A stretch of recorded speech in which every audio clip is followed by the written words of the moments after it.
তোমাদের সামনে পরীক্ষা। অনেকে ভাবতেছো আমি তো কিছুই পড়ি নাই এখনো, তাহলে কিভাবে পরীক্ষা দিব। আমি বলবো এখনো যতটুকু সময় আছে লেগে পড়ো। প্রাইভেট মাস্টারের দিক নির্দেশনা ফলো করো, শুরু করে দাও পড়াশোনা। যতটুকু সময় আছে আমি মনে করি নিশ্চিন্তায় তুমি পাশ করতে পারবে এবং তোমার বাবা মার স্বপ্ন পূরণ করতে পারবে।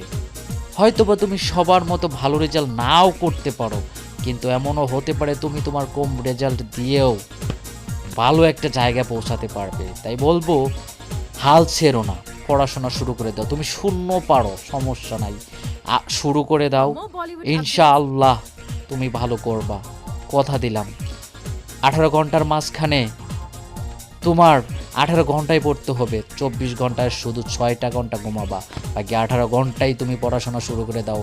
আমি কথা দিচ্ছি তুমি ভালো রেজাল্ট করবা, ইনশাআল্লাহ ভালো রেজাল্ট করবা।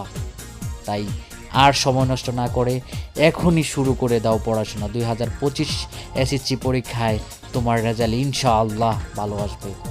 ধন্যবাদ, ভালো থাকো, আল্লাহ হাফেজ।